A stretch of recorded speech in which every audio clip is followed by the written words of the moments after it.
Hey everyone, I'm back with another update. In this episode, I'll cover the Gaza Peace Deal, updates from the FBI, and President Trump's big, beautiful ballroom. Of course, I'll end with the noteworthy tidbits.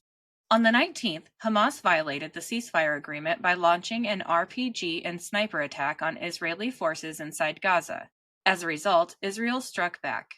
President Trump warned Hamas that if they keep killing people, they will be eradicated.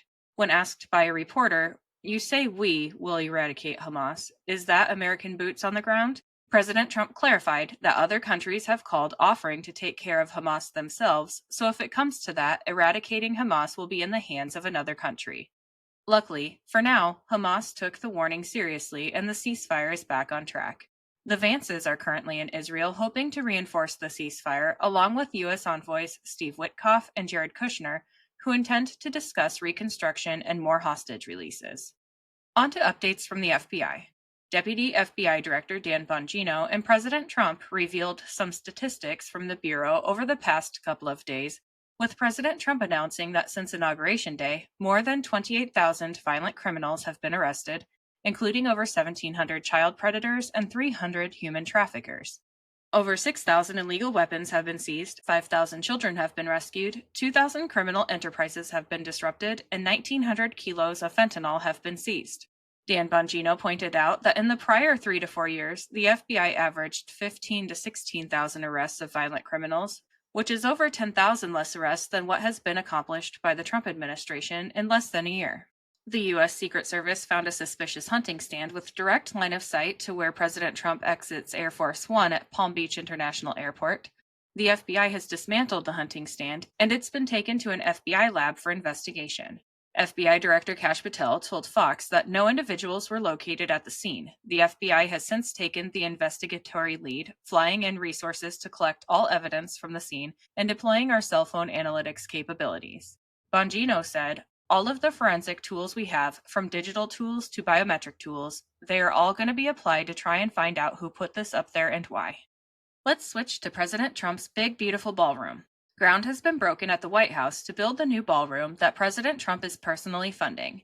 For years, the White House has needed an area large enough to accommodate large parties and state visits, and Trump plans to have the ballroom match the White House architecture perfectly.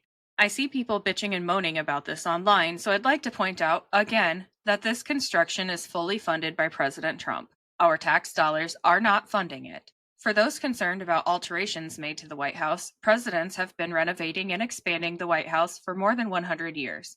President Theodore Roosevelt built the West Wing in 1902. President Taft added the first Oval Office during the West Wing expansion in 1909. FDR added a second floor to the West Wing in 1933. And in 1934 he relocated the Oval Office to its current spot. FDR also completed the East Wing and built an indoor swimming pool that year. In 1948, President Truman began gutting and rebuilding the White House interior, preserving only the exterior walls, and in 1970 President Nixon converted FDR's pool into the press briefing room. In 1973, Nixon added a bowling alley in the basement, and in 2009 Obama turned the tennis court into a basketball court. So I think it's safe to say that Trump's privately funded ballroom that will be used to host political leaders from all over the world is not a big deal at all and will turn out to be a very nice addition. Now it's time for the noteworthy tidbits, which are brought to you today by Quantum Energy Square. Let me tell you about them quick. Sometimes I need a boost before my bike ride, but pounding an energy drink or coffee beforehand just isn't an option. What I love about Quantum Energy Squares is that they're made with 10 grams of plant protein and 100 milligrams of natural caffeine, equal to an 8-ounce cup of coffee. I get the boost I need without having to drink fluids that weigh me down or cause a pit stop during my ride. They have over 2,500 reviews with customers raving about their delicious flavors, like caramel almond sea salt and my favorite, dark chocolate pink Himalayan salt. My discount code gives you 25% off your entire order, and it's currently the best deal available. Just visit quantumsquares.com and enter in my promo code JADE, that's JADE, at checkout. Alright, let's get back to the tidbits. For the 11th time, Senate Democrats blocked the federal government from reopening by voting against the clean Republican spending bill, and CNN revealed that the shutdown hasn't harmed President Trump's support at all, with his approval rating actually increasing. President Trump announced that Mark Savea will serve as special envoy to the Republic of Iraq, and he nominated William Kane to serve as judge on the United States District Court for the Eastern District of Louisiana. Trump also nominated Alexander Van Hook to serve as judge on the United States District Court for the Western District of Louisiana, and he called on the people of New Jersey to vote for Jack Ciattarelli. A federal court allowed President Trump to send National Guard troops to Portland to address the Antifa issue, and a Chicago college employee has been referred to the Department of Justice for criminal prosecution after he called for people to get armed and kill ICE agents at the No Kings protest. President Trump canceled subsidies to Colombia because Colombian President Petro continues to allow illegal drugs to be grown in his country, which then find their way to America. Former California Governor Arnold Schwarzenegger called for the United States to adopt nationwide mandatory voter ID. President Trump ordered a strike on another narco-terrorist vessel affiliated with a drug cartel.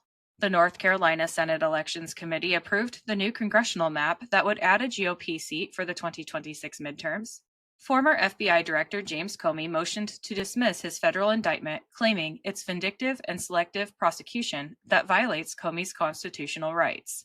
The LSU and LSU Shreveport baseball teams visited the White House to be honored for the 2025 national championships, and each team gifted President Trump a Trump 47 jersey. The Prime Minister of Australia visited President Trump at the White House as well, and the two participated in a press conference, a bilateral meeting, and signed a critical minerals agreement. That's all I have for today. I'll be back with another update soon. Until then, please like, subscribe, and share this podcast, and follow me on Instagram and X at Shades of Jade Pod. Thank you for listening and have a great day.